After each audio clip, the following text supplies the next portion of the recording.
Hey BookTube, welcome back to another video. It's been a little while since I made a video. I'm very sorry about that.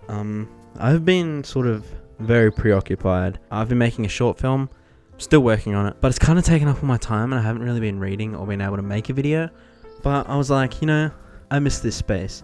So let me make another video, and that's where we are today. I've bought more books. I have a book haul for you, so I'm planning to get heavily back into reading this coming month, March. If you don't know, we're already halfway through March. I don't really care. I can do what I want. That's why I am everyone's medium favorite YouTuber. Anyway, I have a few books here, so I'm just gonna stop blabbing on and get into this book haul. I will tell you before I get into this video, the book that I'm currently reading, and that book is A Little Life by Hanya Yanagihara. This book, I've heard so many things about it. People say that it's gonna make me cry.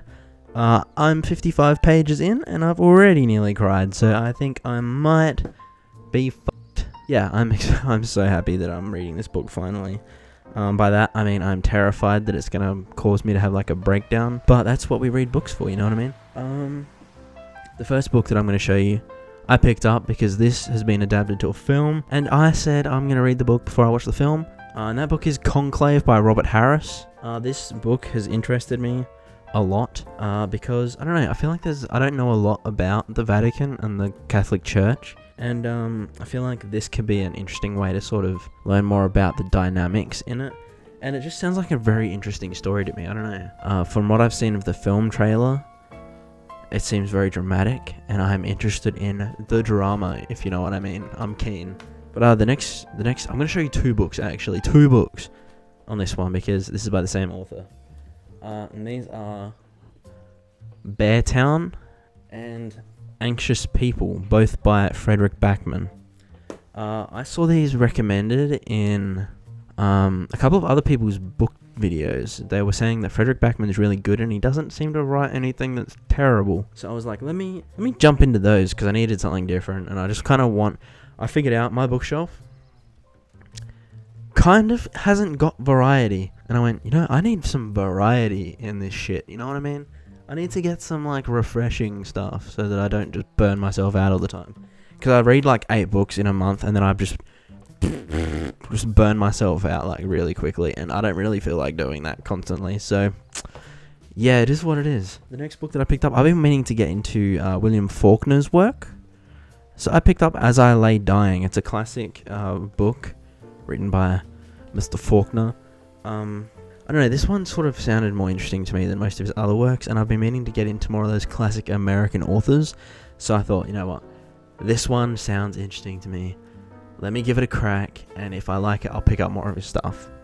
But I have heard from a lot of people that he's one of those great American authors, sort of John Steinbeck level great authors. So I'm sort of keen to get into that. Hopefully I read that soon. Hopefully, because I don't seem to ever do that. I don't stick to promises for some reason. The next book I've got on here, I actually wasn't planning to buy this book for a while. But I walked into a bookshop not long ago and sort of impulse bought it. And that is Intermezzo by Sally Rooney. I don't know what happened.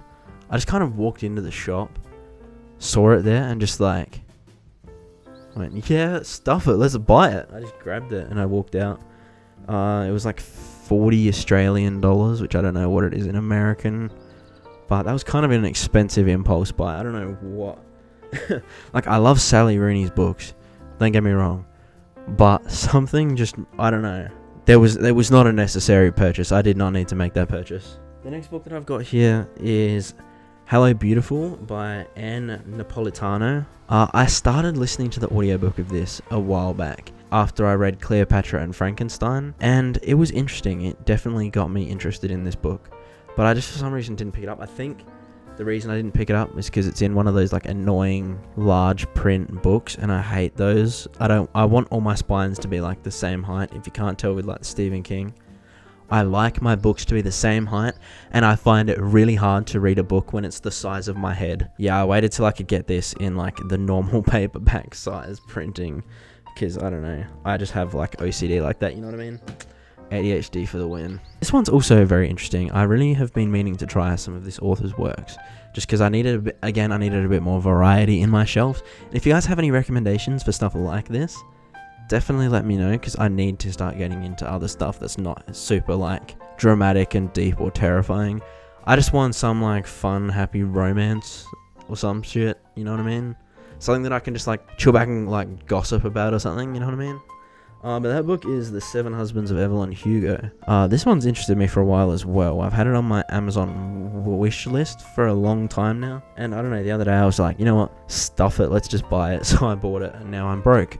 But yeah, I'm interested in reading this book. The whole like concept of it, of being like looking back over someone's life and like discussing certain individuals' impacts on her life. It just, I don't know, it feels like it could have a lot of potential. The next book that I have here, hopefully, is The Book Thief by Markus Zusak. I think that's how you pronounce the name. The Book Thief, I don't know, I watched a documentary on the Second World War the other day, and it kind of inspired me to read more literature set in that era. So I looked up a list on Goodreads, and this one was the one that stood out to me. And I was like, you know what? Let's get that one as well. So I chucked it in the cart, ordered it, boom, got to my house. It's here, and I'm keen. So eventually I will read that. And the last book that I got, I've been waiting so long to get this book. I haven't been able to find it anywhere, and none of the bookshops around me have been selling it. So when I finally saw it pop up on Amazon as in stock, I was like, yeah, no, I'm just going to have to buy that. And that is 11/22/63 by Stephen King. A lot of people say this is amazing, if not one of his best books. And I already read The Stand, and that's one that sort of this and that go hand in hand as being considered like his best pieces of writing. So I'm excited to compare this. It's definitely something that's interesting to me, the whole time travel to the 50s and sort of getting to live in that era for a little while. Just sort of, I don't know. Stephen King knows how to write small rural town and small 50s town vibes. You know what I mean? So I'm keen. I'm very keen. Who doesn't love looking back in time travel shit and getting really confused? That's all for this book haul, I think. I don't remember if I picked anything else up. If I did, who cares? This is my video. So, anyway. If you have any recommendations, definitely please let me know. And I'll try and make more videos more consistently. I'm very sorry. I've just been too busy, so I've been a bit disappointed in myself that I haven't made a lot of videos. But it is what it is.